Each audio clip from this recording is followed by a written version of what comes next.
I have been asked multiple times to do a video on how I started getting into modeling.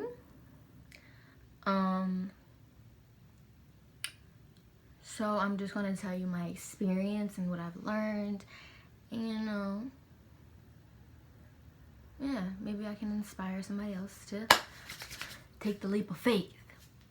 So, I'm going to keep it 100 with you guys. And this is my channel. And if you don't like what I say on my channel, I'm not going to apologize.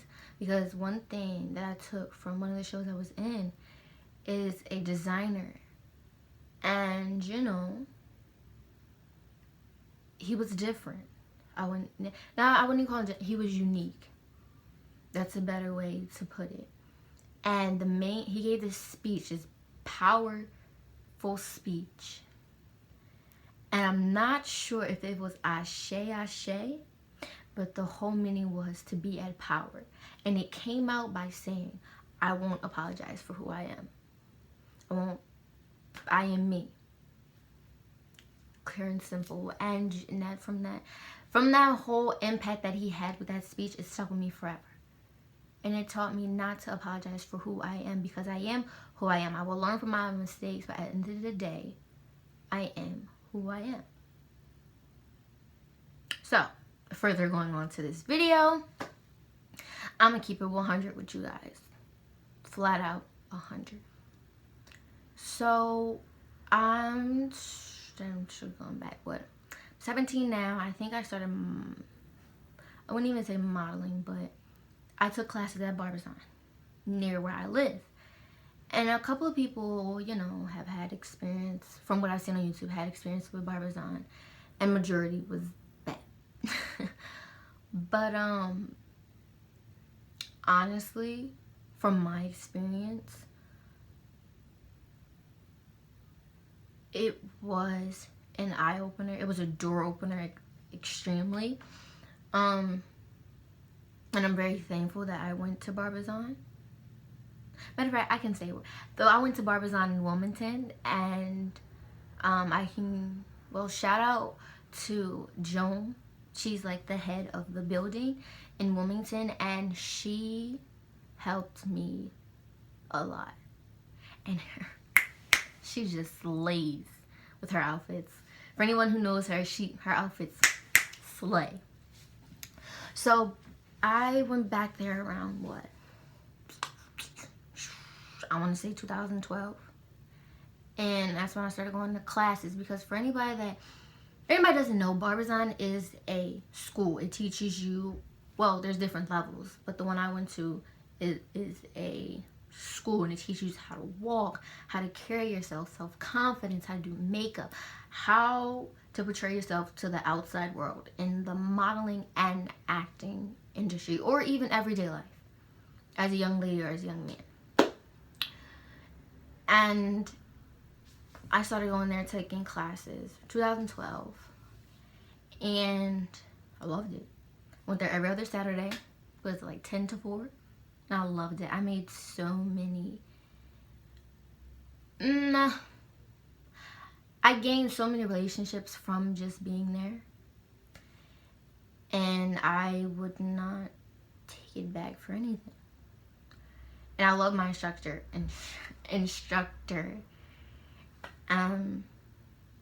Actually, previously I've been in a show with her. But to further on,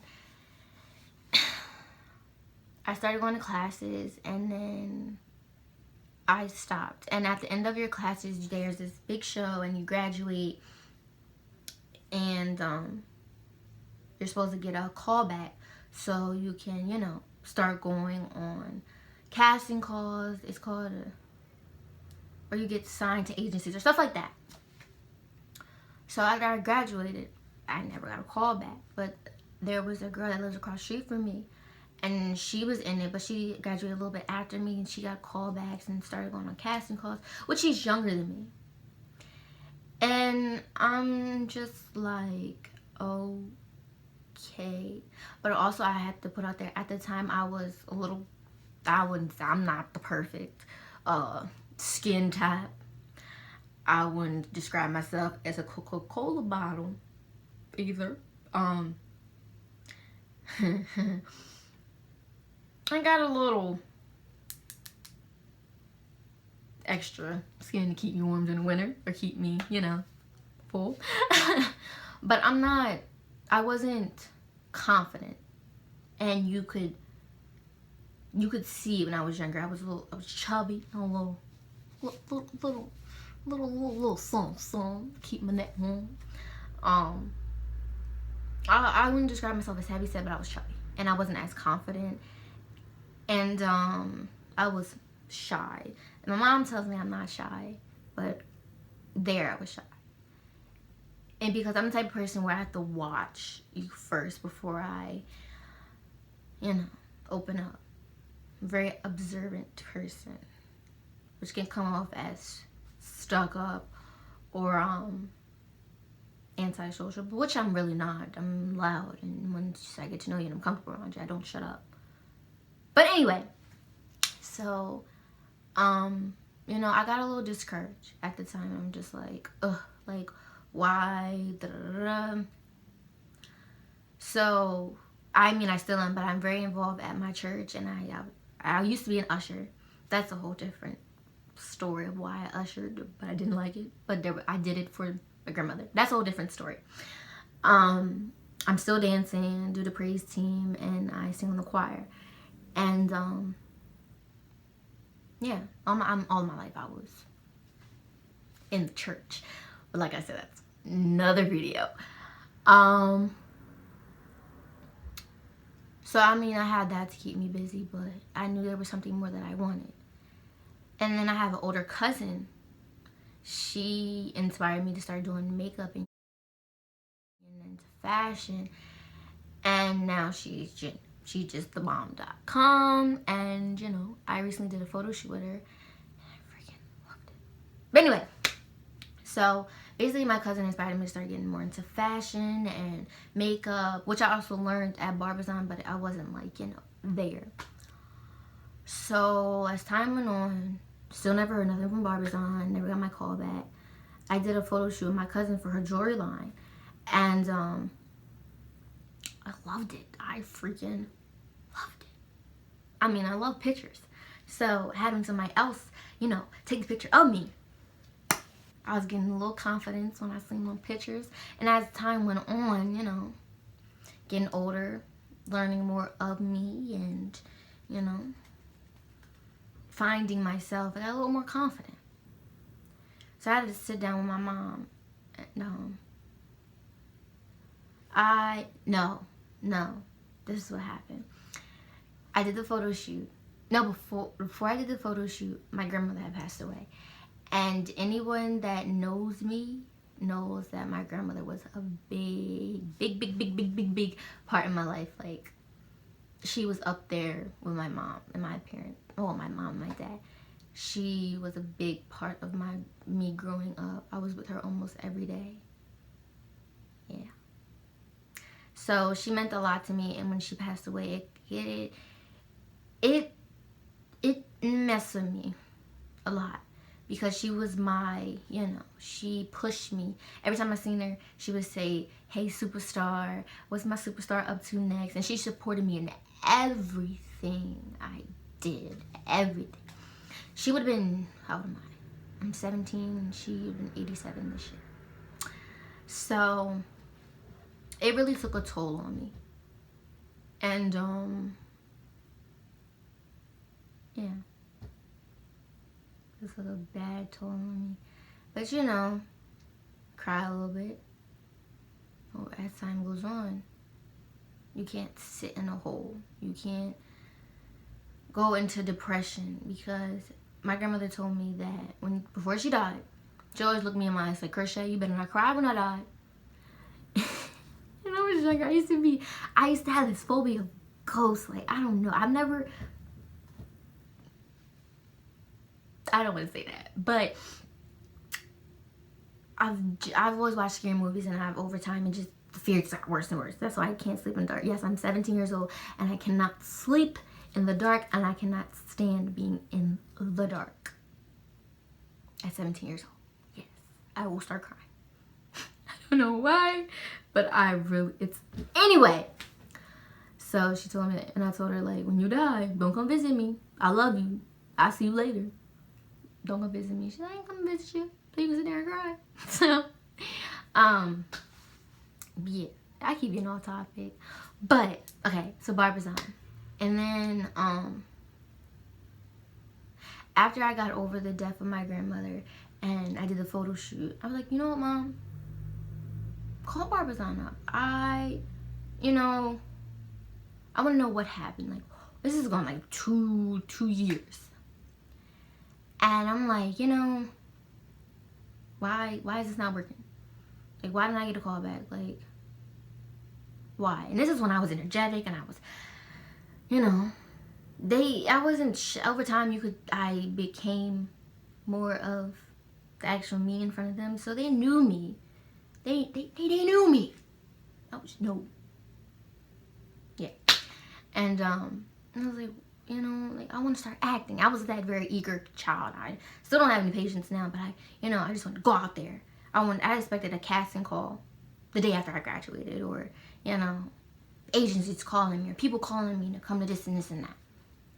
And previously, when I was younger, before I started Barbizon, I was in a play called Temporary Insanity, and I played Gabby. Oh, and I loved that so much. So I went to Barbizon initially for acting, but going through the modeling classes. Oh my gosh. Okay. Alright. Just want to make my picture fall.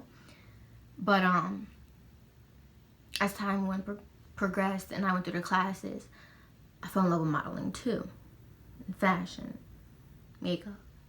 So they call Barbizon up and I want to see what's this all about. So they told me I can, because with Barbizon, once you're a member, you're always a member. You can always come back for classes again. You just have to pay, I think, $100 for your supplies, your book, and your makeup kit, which is understandable. And I went back to the classes, and I was like, Mom, like, it's like, I felt that I knew it all, and I would always hear in the classes, you can walk, you can do this, you can do that. And I'm like, Mom, like, why am I going? And I hear the same thing. Like, I'm the type of person where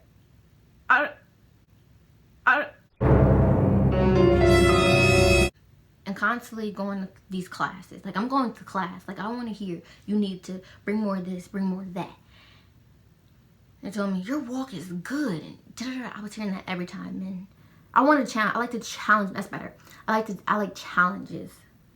And I felt like I wasn't being challenged while going to these classes anymore. So I ended up stopping going to class. And I talked to one of the girls. And I was like, when's the next casting call? When's the next agency meeting?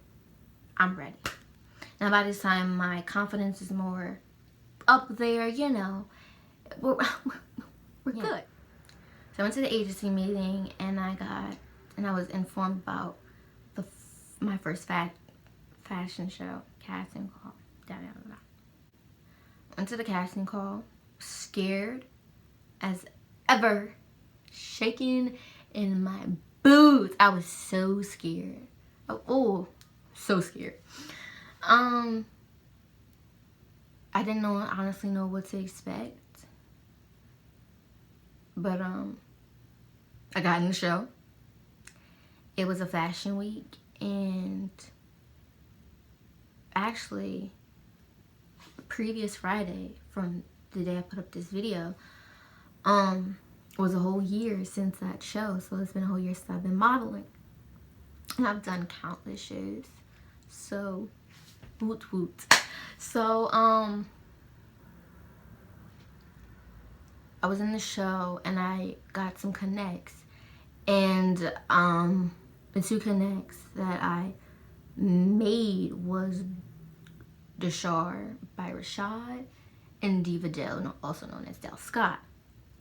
And I've done countless shows for them, And honestly, that's what got me out there. Like, yes, I went to Delaware Fashion Week and I was in it.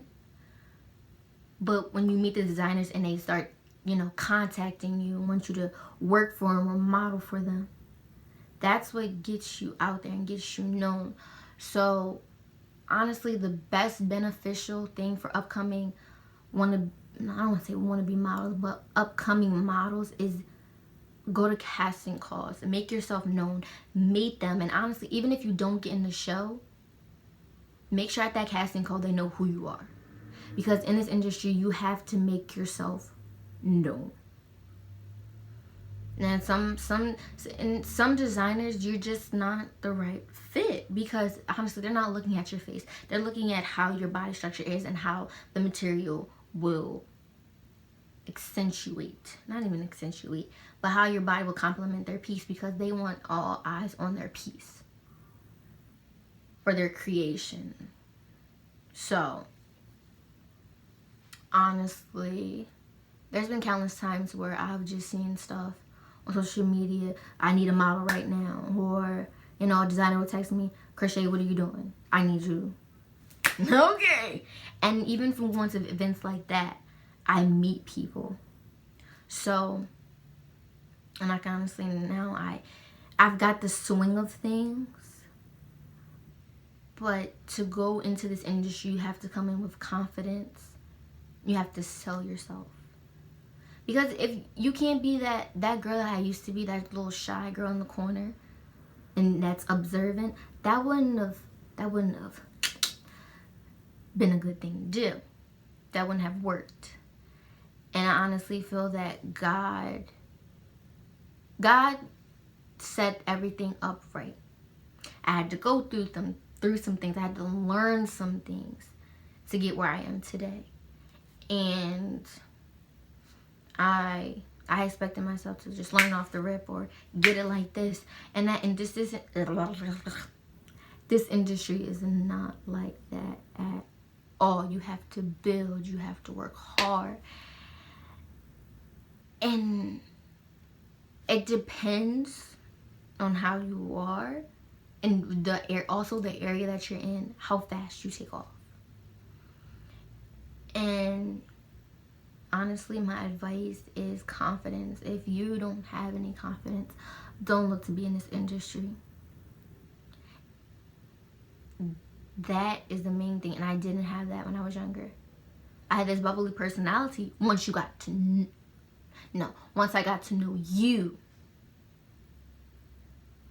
But now it's just like I sell myself. I'm more open to letting people know me in a way. And also go into this with your mind open and your heart closed, because this industry can rip you to pieces. I promise you it can. That's why when the first time there's 2 casting calls I went to, and I was told no. And it kind of hurt me, and I was, at first I'm like, maybe this isn't for me. But you're gonna get told no. And there's always somebody else that sees something different in you.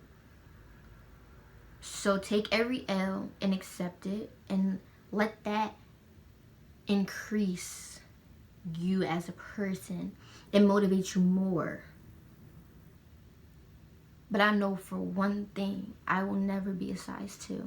I will never be that model, a model figure size 1 and 2. I will always be over. Again, myself, I could, work out. And I'll always have a butt. I always have hips. I always have boobs. And that's some things that I will not apologize for. So, I got a bad behind walk. I got a bad behind walk.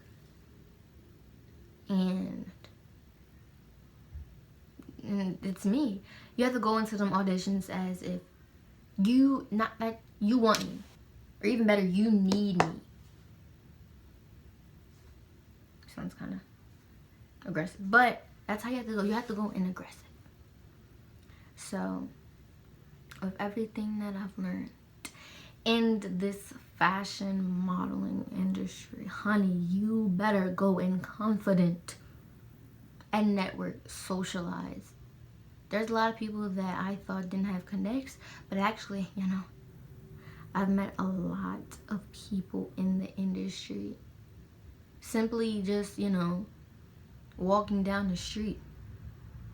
Cruising down the street in my 6'4", jacking them, slapping them hoes. Okay, anyway, but there's a lot of people that I've met just like simply walking in the street and walking with confidence. You know, you catch people's attention by your walk and your poise and all this other stuff.